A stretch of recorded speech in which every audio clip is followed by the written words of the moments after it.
Hello, everybody.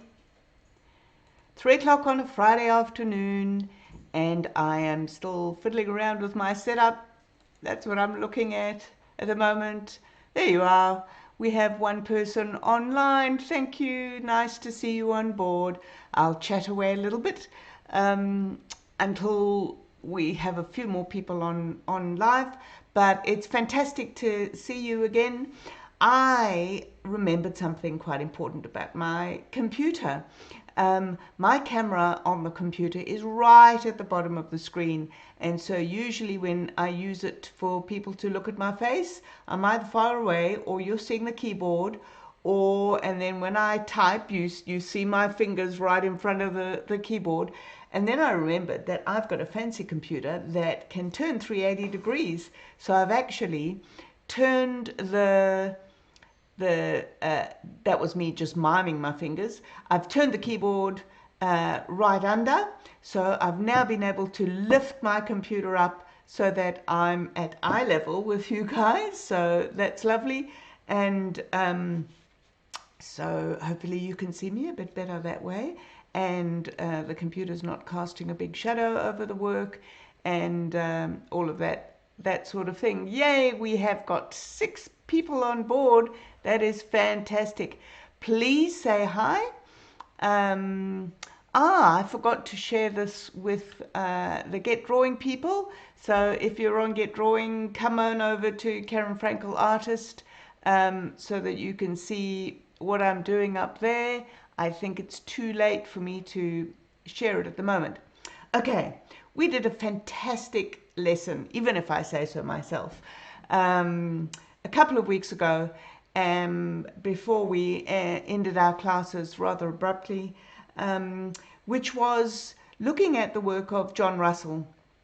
And I discovered him on a documentary on ABC iView, and I have sent that link in the email to you all. So if you're not receiving my emails, I urge you to go onto karenfrankel.com and click the Get Drawing and join my email list, because people there get a little bit more. They get PDFs and that sort of thing. A little bit of a heads up about what's happening on a Friday. So I urge you to all do that.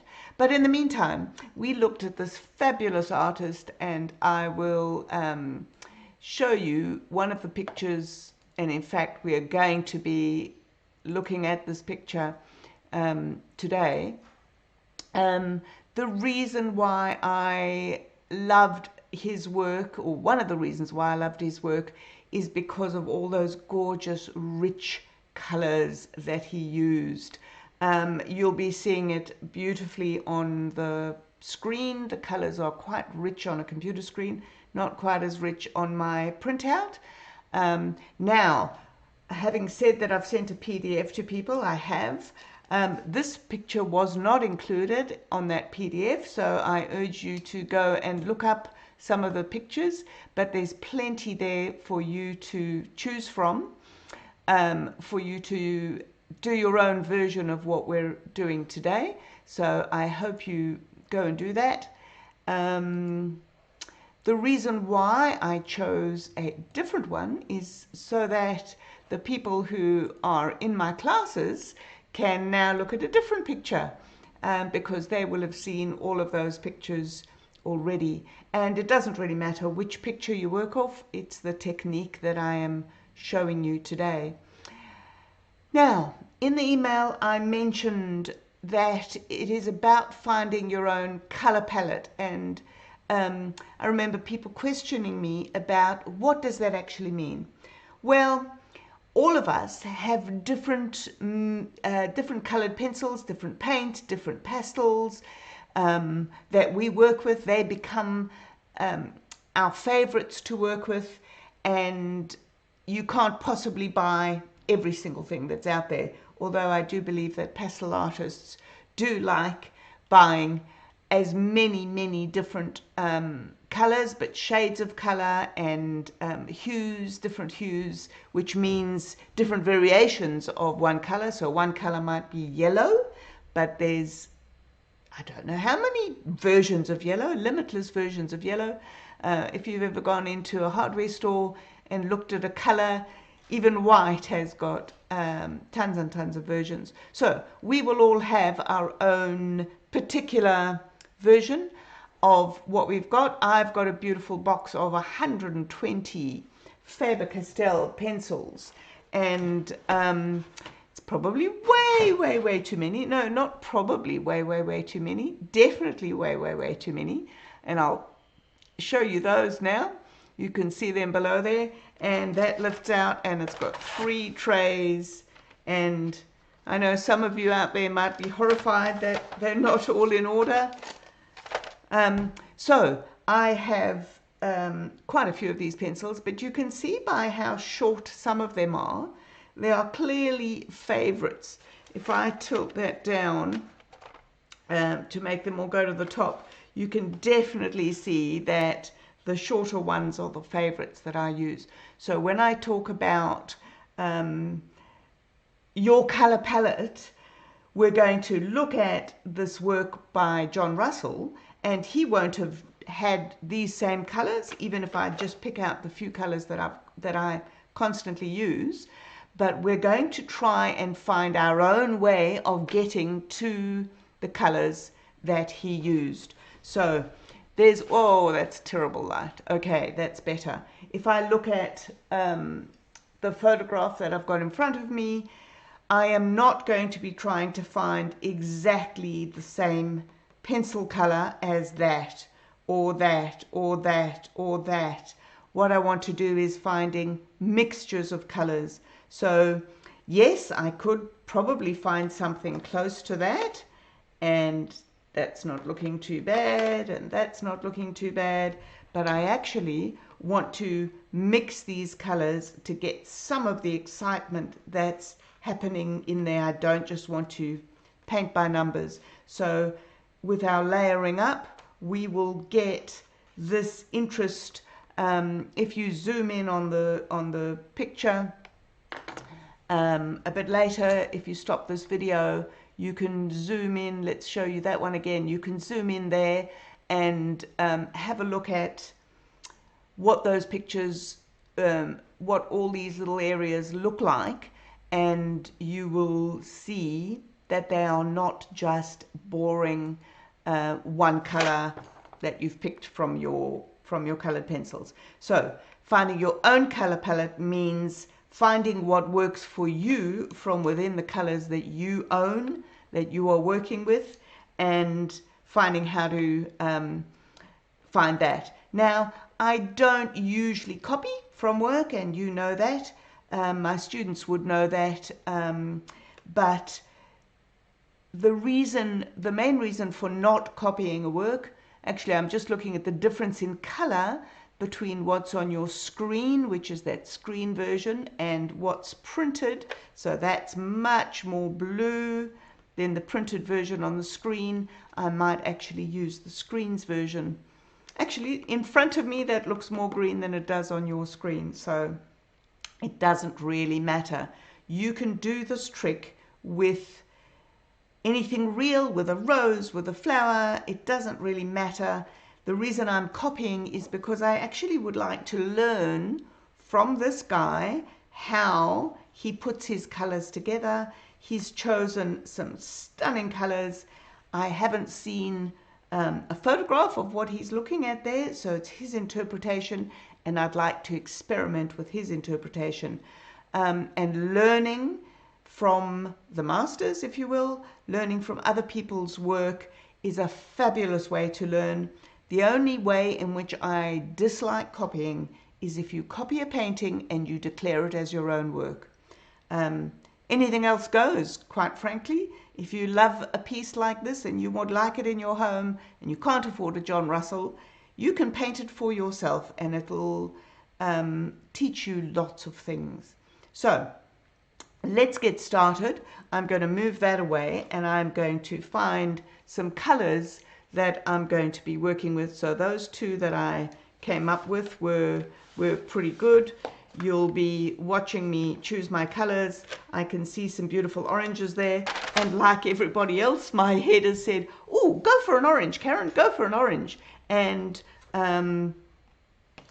I know, I'm reminding myself, I'm putting my teacher hat on, that oranges can be made from lovely yellows. So I've taken all my versions of orange out. My head's still telling me to take orange out. But I can take out a yellow, and I can take out a red, and I can add my reds and yellows to that to give me beautiful oranges. So that's not to say that I'm not allowed to use oranges. It's that I need to, or I want to incorporate lots else. Now, to get those beautiful greens, I am going to not pick my my reddish purpley blue, because the purples in there are quite lilac-y, and the green that I want to make with the turquoise, I think I've got a turquoise. So you see, I'm not averse to picking up a turquoise pencil, which will match quite nicely, but I'd also like to make it with a blue and a yellow. So I'm going to be including those colors in. I will be helping you with the saturation, which means how intense some of these colors are. So in that tree, we might be able to use some of these same colors. I think I've probably picked out enough to start off with. Yep, I'll look for some others as we're going. So I'm going to be not drawing this whole thing today. It will take me way too long, obviously, but I will show you how to go about setting about drawing this. You can see that what's on your screen now is just a little bit of the picture, and I am not even going to do that whole picture, but it's there so that you can see what I'm referencing. So hello to Lois and hello to David. Thanks for putting your messages up, and hello everybody else. If you're on board, I'd love to see you giving me a hello. You are welcome to ask any questions that you would like, and I'll endeavor to have a look at my comments and answer them. So the first thing that you need to do is can you please tell me if you can see me moving? Ah, yes, you can see me moving, because I've just seen myself moving. Okay, so when you start, pick one of your colors. It really doesn't matter which one. Let's see, I'm going to start with this because I know that you'll be able to see it better, but it will. Homeschool Art Class tuned in. Fantastic, Jen Anderson. I'm delighted to see. Okay, so I am going to lock in a vague sense of where things are in the drawing. Remember that we're not necessarily copying exactly what's there. We're just using this as a learning tool. Actually, it's not a bad idea to put your whole piece there. My shape and size is because I've just done it off my photograph and not off the screen that you're looking at. So if I was looking back up at the screen, that's what you're seeing. You're seeing that section. And in fact, that tree's now become much too big for that section. Goodness gracious, Karen. So you can see I'm not very worried. Now, that's looking a bit light for you. I'm probably going to have to go in a little bit more intense. Hi, Sarah. Nice to see you joining. You haven't missed much, but you can go back and watch the video from the beginning. Okay, so I have basically drawn in, maybe I'll start that again because I was working off my photograph in front of me. I might just bend that so that it's the same as the one on the screen and we can talk about the same thing. You can see me all mutilating my photograph there. Okay, now we're looking at the same thing.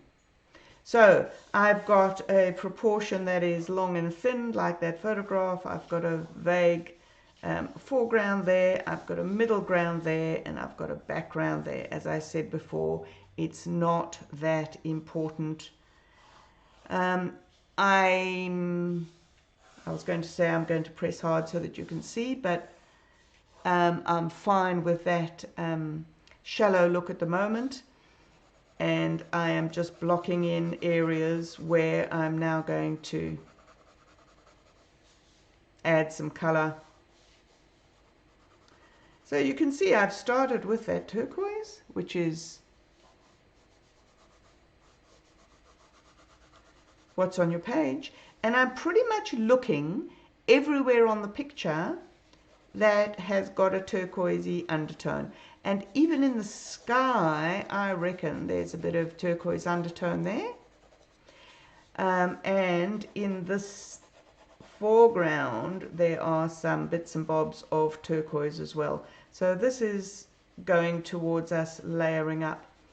Now, colouring takes a long time, and to do it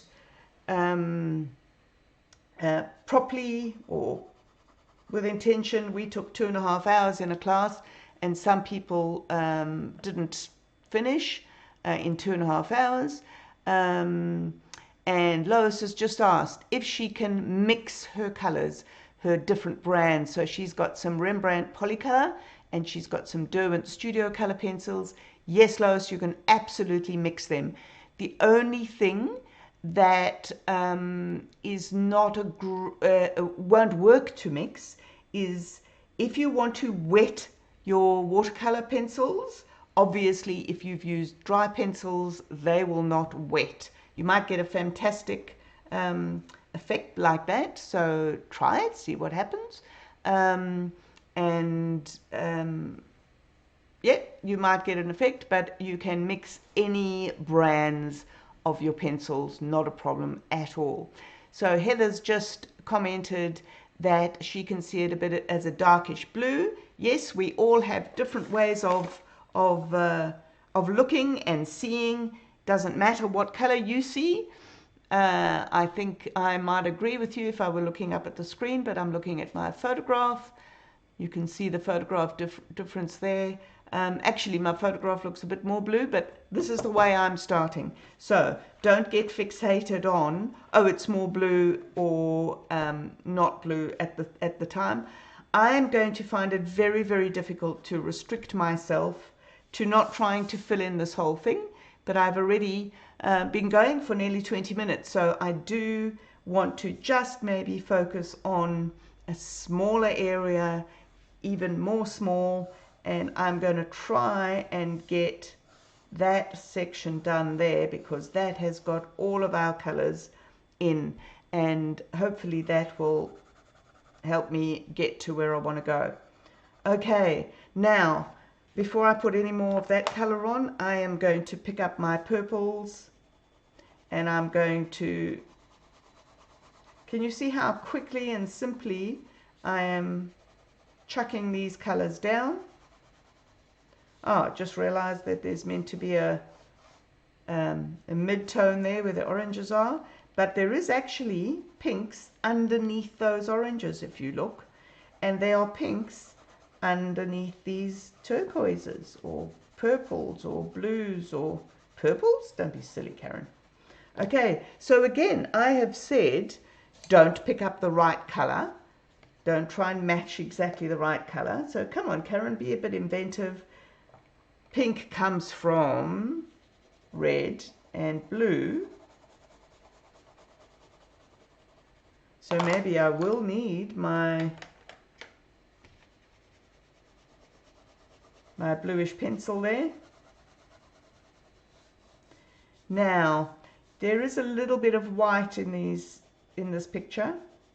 If you have got white, with colored pencils, you need to leave the white of the paper. So the white of the white of the paper is the mountains across the top there. So you can't see that there. I might try and zoom this camera in a little bit more. Bear with me with the technology. Maybe I'm not sure if I can do it on the fly while we're still recording. Let's see if we can. Wouldn't that be cool? Let's see. Configure video. Camera control. Zoom. Oh yes. How about that? Oh, I'm so clever. That's much better.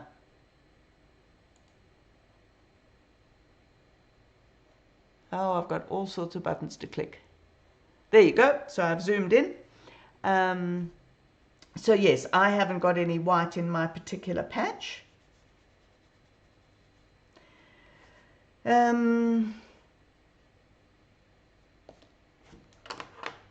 It's actually much more difficult than you think to be doing stuff at the same time as talking.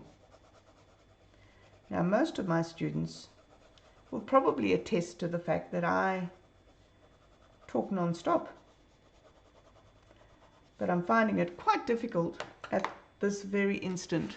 So if I go quiet, just enjoy the break and enjoy what I'm doing. Hopefully you'll get something out of it. Okay, that's my line there. I'm getting very confused by my drawing, and I'm not shutting up apparently.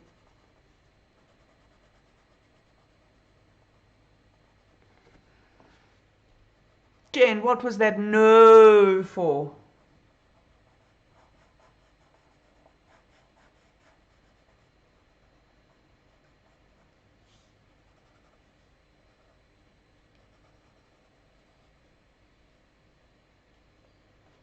Oh, I keep forgetting now. I've just made a miniature picture there. I keep forgetting that I'm trying just to look at this patch. Oh, it's so hard. You talking too much. Yeah, Jen knows me very well. Who, me? Okay, something interesting is happening here. Because I put those colors underneath, especially the turquoise, that is now turning quite muddy. So one thing I did not put in my collection is an eraser. I'm going to run and get one just for a sec, and while I do that, I will show you the full picture so you can have a look at it.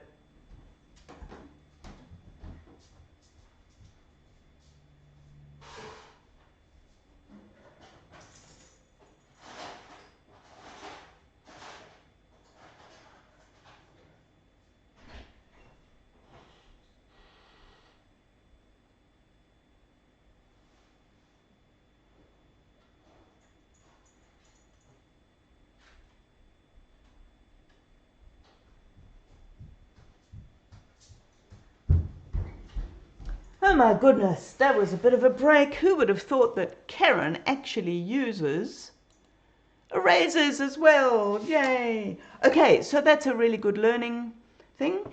If we rub that back with a white eraser, be quite vigorous with it. I want a nice bright yellowy orange that you can see in the picture. And if I use my white eraser, in fact, if I use my electric eraser, I would take that off even more. But I'm not overly worried about that being there. Now, the brightness of this pencil, that's much better, is happening because I'm pressing harder. Now, one of the problems with pressing harder, while I'm talking, I'm just going to sharpen this pencil. When you press harder, you use up more of your pigment, obviously, so hence the sharpening. But the other thing that happens is that you start filling up the tooth of the paper. I'll explain tooth at another stage if you don't already know. So colouring in lightly allows you to put lots of layers on. Colouring in with an intense tone, with pressing hard, gives you a nice saturated colour, but it doesn't allow for very many changes. So there's some beautiful pinks coming through. I don't mind that dirtiness that seems to be there. That's sort of greenish because there are tinges of green on that section there.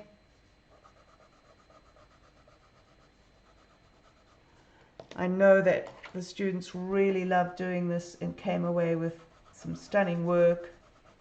So that good old orange is not even the right orange for the picture. So hence the lesson of don't particularly pick out a colour that you think is going to be the exact colour, because you're going to mix them. So this is a very bright greeny yellow. I'm quite liking what's happening with the pinks in there. What happens if I bring in that red to go with the yellow? So that orange might be a bit too deep for what I'm looking at. What am I going to do? I'm going to come back with a bit of pink there. And work these layers until they get nice and intense. Now, if you want to put layers underneath the tree, but you don't want such a big thick pink or orange underneath there, then you will have to actually keep little sections like that showing through.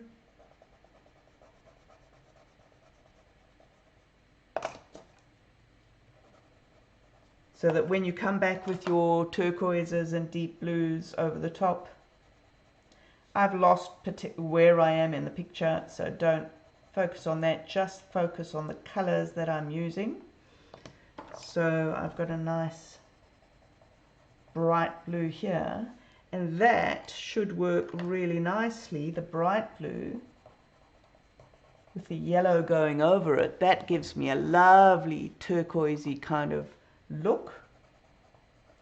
Not quite what's in the picture, but we are, even though we're trying to copy it, we are learning as we're going, and you're allowed to use it just as a starting point and end up with your own colors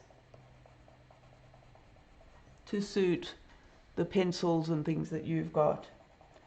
So I'm not paying particular attention to the style of the work at all. I'm just looking at layering up with colors, and you can see the different when you see the intensity of the mark, that means I'm pressing hard. Just remember that when you press hard, you fill up the tooth. So that's getting a bit green for my liking, which obviously is from yellow and blue. So I'm going to come back with my turquoise pencil to help me out a little bit. But look how lovely and sharp that is against the orange, which is something that's happening in his work as well.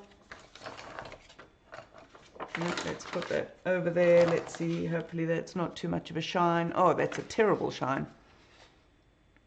Okay, now that I've zoomed in, it's much closer, but you can see the contrast between that color there and that. It's looking very, very different on your screen when you're looking at my picture. Rather look at the picture to the left. I can't point at that for you because that's a pre-prepared vision. But you can see that there are lots more beautiful greens in this section. All of these sections here are far more green in the vision that you can see. Okay, so I am trying to use that green vision.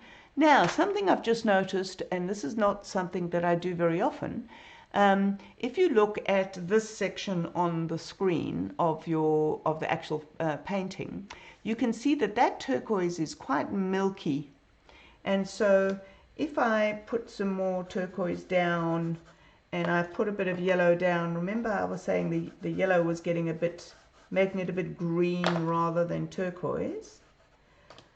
I'm going to try on the fly here and see what happens when I put some white over that top. And it might blend, indeed it is. It's blending that blue and yellow and green and turquoise that I'm laying down quite nicely. Oh, I keep forgetting to go back to looking at what you're talking about.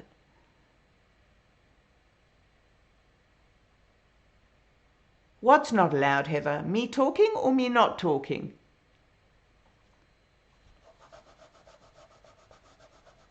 Thanks for your comments. I love responding to the comments. It's so nice. Okay, so that white has worked really quite nicely over there.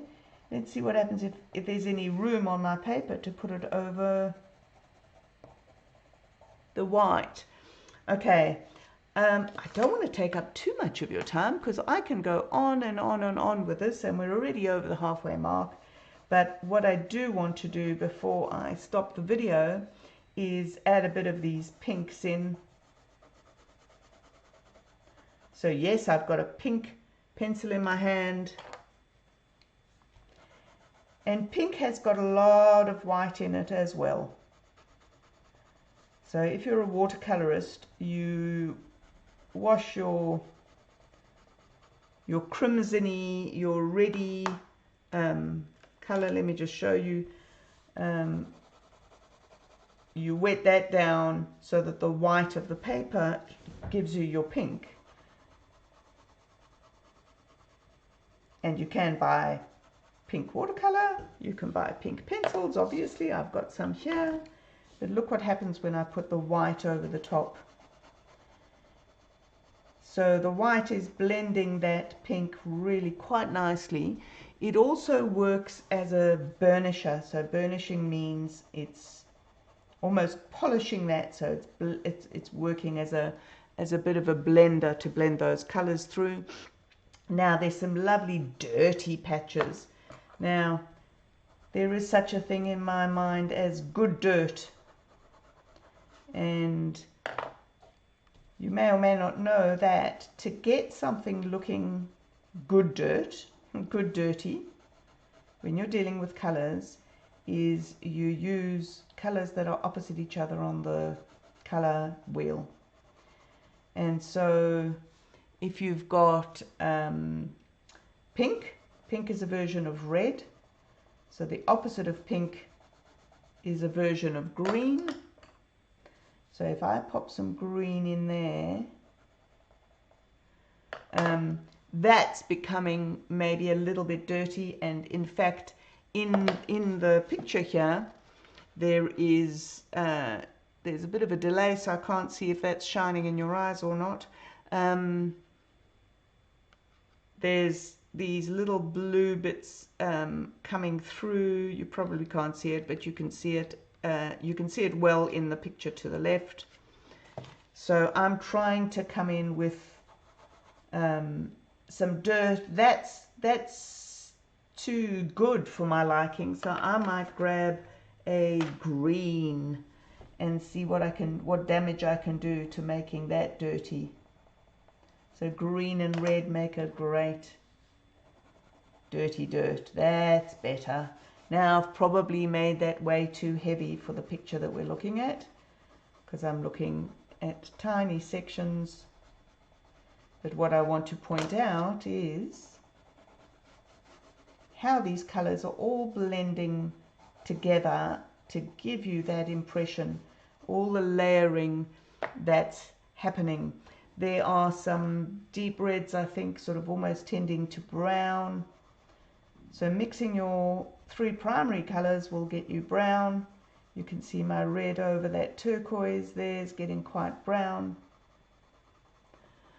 So I'm not particularly following the picture anymore. I'm just going off at a tangent to show you how beautifully these colors can work over and over each other, even if you don't think the red and green is going to be perfect. Now that red stem that I've put there is not nearly as beautiful as the purplish, wonderful, draggy stem that's in the actual photograph. It's also a bit bright, so I'm going to bring a bit of green to dirty it up. Beautiful. I love dirtying it up. And I might even bring some purple in there. So you don't always have to make every purple with blue and yellow, blue and red yourself. But that I find is a much nicer color. This is, I tried to reduce the size instead of doing that. But I'm getting a bit lost in this picture. As long as you are getting the gist of mixing these colors and seeing how I am layering up. So in some respects, I'm not thinking overly much. I'm not overthinking which color I'm picking up. I just grabbed this light blue. It probably wasn't the best, but I don't really care because I want to get some intensity in there. I do care a little bit, of course. Obviously these trees are way too big, or these patches, for those little things on the edge of the lake there. So what I'm really concentrating on is trying to help you get the information out of the picture. I'm going back into the orange a little bit there because there are some lovely pinks showing through, some dirty pinks.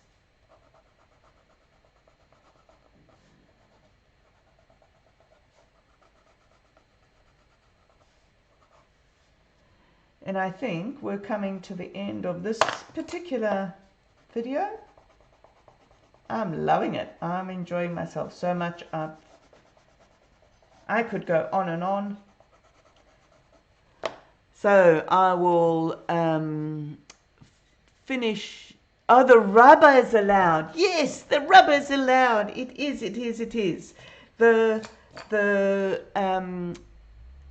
proviso that I put on, hello, I'm back again. The proviso that I put on the use of an eraser, regardless of what type of eraser it is that it needs to be there for a creative reason. So I used it to lighten my pigment so that I could get some more bright color down. Try not to use it because you've made a mistake or you think you've made a mistake. Most of the time, if I've made a mistake, that's in inverted commas, because it's very hard to tell what's a mistake and what's not. And I do things like happy accidents and happy mistakes and all those sorts of things. But the proviso for using an eraser should be, it needs to be used creatively and deliberately with a decision, not as a habit to remove something that you've judged to be incorrect. If something's really not working and you need to change it, and it can be changed reasonably, I'd rather you use an eraser to try and adjust it and carry on working that piece than starting again. That is for sure. But I take erasers away from people, and I don't suggest using an eraser when you are constantly judging that what you've done is incorrect. And enjoy the path, enjoy the experimenting. I think I should get off my hobby horse for now. I hope you've enjoyed this coloring in. Coloring in just makes the time go so beautifully. Even if you're not working on an actual picture and you just want to enjoy trying to recreate some of the colored areas in any of the photographs, the paintings that I sent through on the PDF, or I will post the photograph in the comments below so that you can look at that photograph again. What's left to tell you is to say goodbye. If you haven't joined my email list, please do so. There are absolutely benefits to doing so. It is growing daily, so that's lovely. Nice to have you on board. I'd love to see your pictures in the Facebook Get Drawing group, so that's fantastic. If you're not in the Facebook Get Drawing group, if you don't use Facebook, email your photos to me, and if you don't mind, I'll post them so other people can see, but I'd really love to see your work. So signing out for this Friday afternoon. I hope to come to you more than once next week, But at the very least, I'll see you at 3 p.m. on Friday, the whatever's. What's the date today? It's the 3rd. I will see you on the 10th, if not before. Have a great weekend. Bye-bye.